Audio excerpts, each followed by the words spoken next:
Hi, I'm John Brown, and today we're celebrating the music of brand new Ryan Coogler movie, Sinners. We've been gone a long time. We back now. You twins? Nah, we cousins. There are legends of people with the gift of making music so true. It can conjure spirits from the past and the future. This gift can bring fame and fortune. Will somebody take me? With music being such an integral part of the film's soundscape and story, Sean Wilson and I caught up with Oscar-winning composer and the film's producer, Ludwig Göransson, to find out more.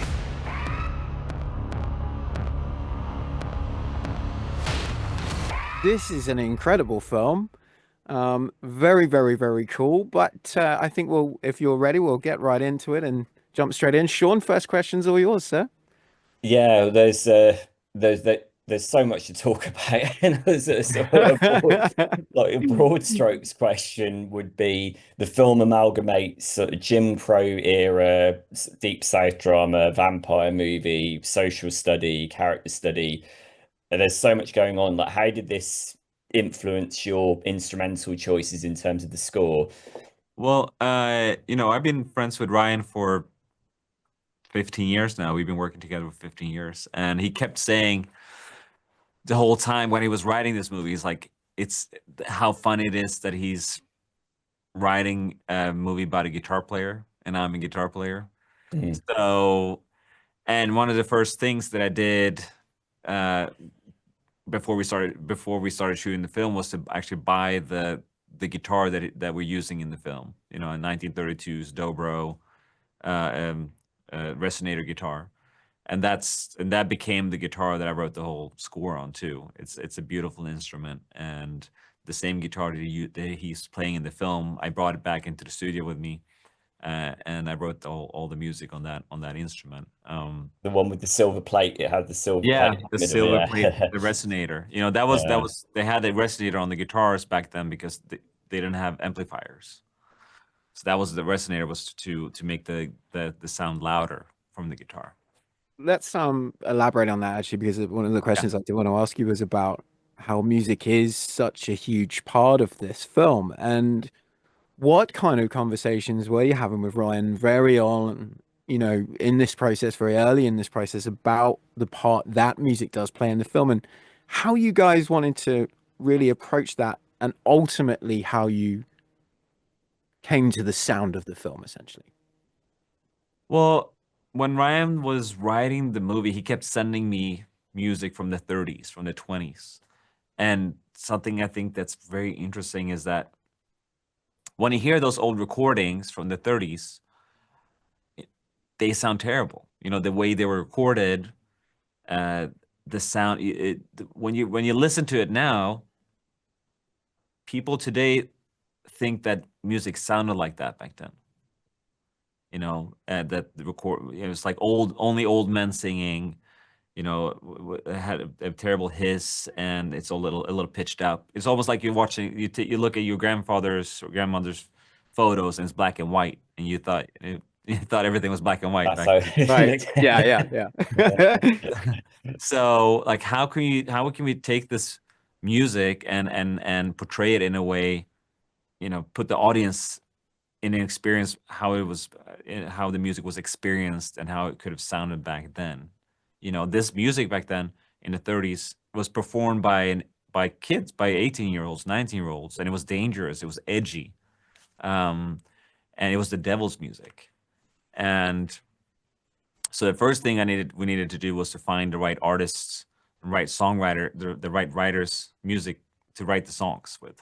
So Ryan and I went to Memphis on a research trip, where I also invited my dad, because my dad is from Sweden, and he's a blues guitar player. So I grew up around blues. You know, my dad in the 60s, even though he lived on the other side of the world, on the other side of the planet Earth, he heard blues on the Swedish radio, and that changed his life. You know, so this music, which is so powerful, is I would say it's America's greatest contribution to culture. You know, it changed everything we're listening to today is from the blues, right? So to get a sense of where to start, we went on that blues journey. It's called the blues trail. So you go to Memphis and you drive through the Delta, through the plantations, and there's still juke joints, real world juke joints that exist, and a lot of blues musicians live there in Mississippi. So we found some incredible artists to work with, and also need to find the right songwriters to write the songs with. So I wrote one of the songs we had was written by Raphael Sadiq, another one by Brittany Howard from Alabama Shakes. So, you know, and I realized that it was important to get songwriters that also know how to play an instrument, right? So that's where it started, how we found the original songs for the film. Yeah. Sean. There is so much of the music comes out of the world of the film, like diegetically it's from within the world of the film, because you have musicians in the movie, and you have the incredible one shot. There's the one shot, which I won't give away. It might be a spoiler to describe what it is, but I've got to be careful with that in terms of describing it. But how does that influence your role as a composer, because you've got music inside of the world of the film, and then you've also got your role outside of the film putting music onto it? Like, how does that change things? Yeah, I mean, yeah, this movie is so unique. I mean, the movies that has music embedded in the story like this doesn't, you know, it's so rare. So I was involved on this movie on a completely different level than just being a film composer. You know, I was also part of executive producer on this film. My wife Serena was executive music producer on the film. We moved together with our kids to New Orleans, where we shot the movie, so we could be on set for 3 months. We had a studio in New Orleans where the actors, you know, came in every day, practiced. I gave Delroy Lindo piano lessons every day. Like Jamie came in every day and recorded Pale Pale Moon. Miles came in. We did these arrangements for his original songs in the film, and also everything you see in the movie is also live. So you know, Miles sitting in the car playing the song for Stack. That's him playing. He learned to play blues guitar in he's obviously an incredible singer, but before this movie, he didn't know how to play guitar. So he learned to play slide guitar. It's not just noodling. It's like he's playing the slide blues guitar, and he learned that in 3 months.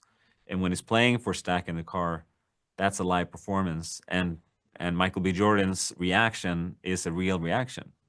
And that's why it's so effective, because I feel like that kind of reaction translates on the cinema and to the audience as well.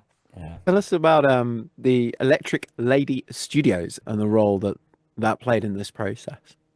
Electric Lady in New York. Yes. That was literally we were bunkered up there the last week, like 2 weeks ago, when during the New York premiere, because the whole movie was done, and I was working on the soundtrack. So I'm writing some original songs with some established artists for the soundtrack, and Haley called me, and she was like, she really wanted to make an original song for the soundtrack, and so we bunkered up in Electric Lady Studios the last week, and we made a song together. It was amazing. Yeah. Sean. There was I don't know if I'm pronouncing this correctly. When I sat through the credits and I was looking at the list of instrumental players and the list of instruments, there was an instrument that came up. I think, is it the djembe or DJEMBE? I think that's right. I wondered what that was and what role that played in the movie.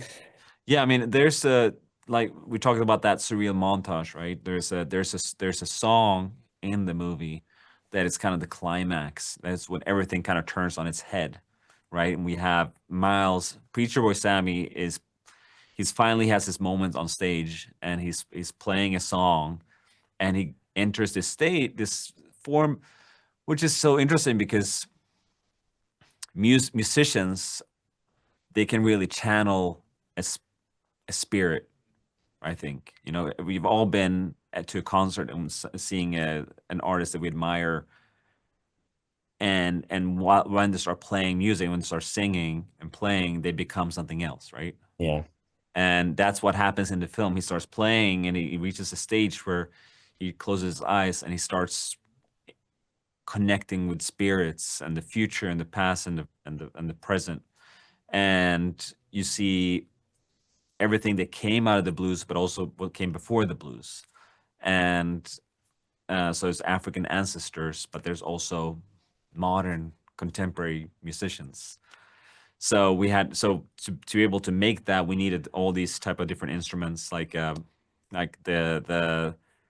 ngoni, which is the original banjo. Banjo's an African instrument, you know, and the guitar came from Africa, came from the banjo. And that goes into a djembe player who's an African drummer. And then you see a DJ, you know, playing, and then a 70s blues funk guitar player, you know. So we needed to have a lot of different instruments on set that day. Sean, one more question for you. I wondered, would you describe this necessarily as a horror soundtrack, or is it just too multifaceted for that? I think it's a bit of everything, you know. I think it's the movie's so complex, right? It's you know, sexy, it's scary, it's gory, there's action, there's love, there's a bit of everything, I think, in this film. And I think you find that in the music as well. You know, it has big emotions, it has action, there's horror, there's you know, genre wise, I don't know where really to put it in a box. It's very, but it's also for me kind of a very personal journey with the instrument, with the guitar, as the heart. Mm-hmm. And just finally, I think you've answered this question, to be honest. My final question to you was, what can audiences expect? There's so much hype around this film, so many people very excited to see this film, but what can they expect from a time at the cinema, or seeing this in a cinema or in a movie theater this coming weekend? I mean, something you never experienced before. You know, I feel like in many ways, and at times plays as a live concert. You know, you have performances that transcends the screen into the audience. You have, you know, your emotional state pulls between, you know, so many different emotions. It's you know, so many unexpected twists and turns, and also the way that we also using modern, you know, it takes place in the 30s, but the way we're using modern technology with, you know, the big format IMAX, and also the sound mix, how we're using you know, Dolby Atmos or 7.1 and 5.1 to really spin this around on its head and making it feel like an interactive experience. I feel like it's just going to make people feel a lot of feelings, a lot of emotions going to come into play. More than the film, it's an experience. It's a life experience. Ludwig, Yeah. thank you so much. Congratulations on the Yeah. film. It's a brilliant film and a brilliant album. Thank you so much. Thanks. Good to see you guys. Thanks, Ludwig.